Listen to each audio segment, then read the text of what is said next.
भारत के पूर्व प्रधानमंत्री भारत रत्न अटल बिहारी वाजपेयी की आज 97वीं जयंती है।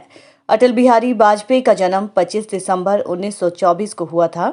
2014 से वाजपेयी की जयंती को हर साल सुशासन दिवस के रूप में मनाया जाता है।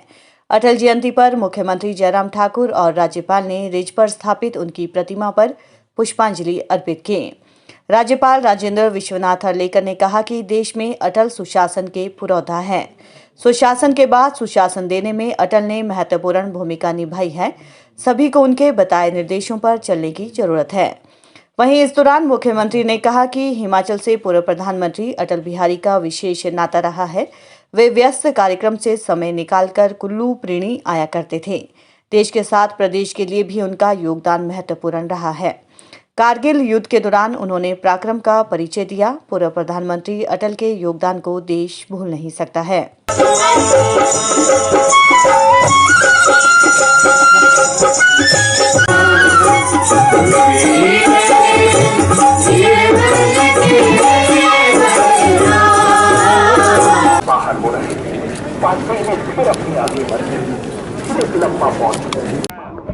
जयंती है, इसलिए मैं यहाँ मेरे श्रद्धा सुमन अर्पण करने के लिए आया था।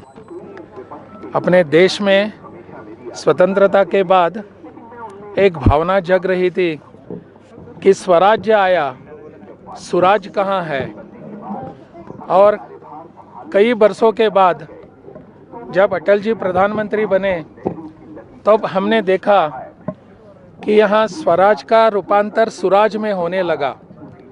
और अटल जी को आज हम मानते हैं कि वो सुशासन के पुरोधा हैं।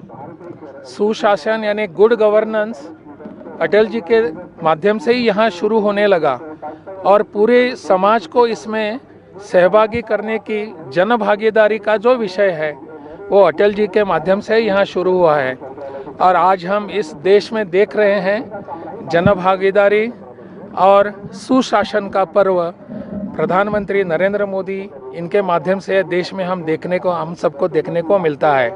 इसलिए आज अटल जी ने हमको जो भी कुछ यहाँ एक लिगेसी दी है उसको हम आगे बढ़ाने का हम सबका प्रण होना चाहिए, यही मेरा निवेदन है।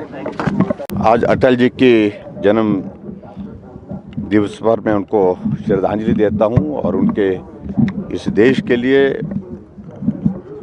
एक बहुत बड़े योगदान के रूप में जो सुशासन की एक व्यवस्था को उन्हें आगे बढ़ाने के लिए जो काम किया, उसके लिए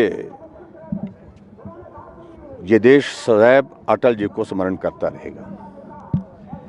और हम सब लोगों का ये सौभाग्य है कि अटल जी हिमाचल को अपना घर मानते थे। प्रधानमंत्री रहते हुए व्यस्तताओं के दौर में भी वो समय निकाल करके हिमाचल मनाली में प्रीणी में अपने कुछ दिनों को बिताने के लिए आते थे। और वहाँ हिमाचल के बारे में चिंतन करना, देश के बारे में चिंतन करना, हिमाचल की कठिनाइयों को करीबी से समझना, वहाँ पर लेखन करना, कविताएं लिखना और कविताएं सुनाना हमेशा एक कार्यक्रम का एक हिस्सा रहता ही था जब भी वो मनाली के प्रवास पर आते थे। और यहाँ तक कि प्रधानमंत्री के दायित्व पर रहने के दौरान भी आज अटल टनल रोहतांग में कह सकता हूँ उनका एक स्वप्न है जो साकार हुआ है। और एक नहीं अनेक ऐसी देन उनकी हिमाचल प्रदेश के लिए रही है जिनको हिमाचल कभी भूल नहीं सकता।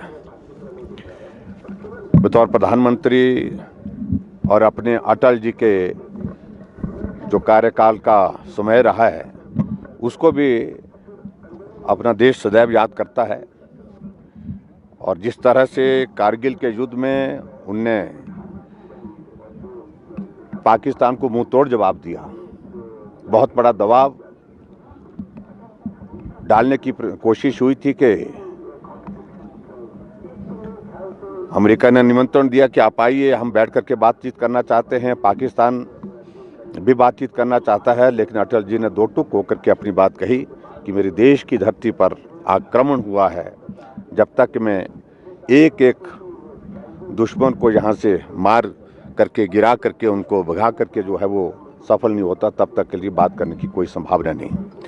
तो ऐसे में मैं कह सकता हूँ एक पराक्रमी, एक कवि के रूप में, एक कोमल हृदय के रूप में, एक संवेदनशील के रूप में और सुशासन की दृष्टि से जो उनका एक योगदान रहा है, मुझे लगता है कि ये देश क्या पूरा दुनिया में जो है वो उनका एक स्थान, एक सम्मान रहा है। उस दृष्टि से एक पहचान बनी और आज जन्म जयंती पर उनके हम श्रद्धा सुमन अर्पित करते हैं और हिमाचल प्रदेश के लिए और पूरे देश के लिए अटल जी के इस योगदान को स्मरण करते हुए सदैव यही कहते हैं, अटल जी आप जहाँ भी हो सुकून में हो, सुकून में रहें और ये देश, ये प्रदेश आपके किए हुए काम को कभी नहीं भूल सकता।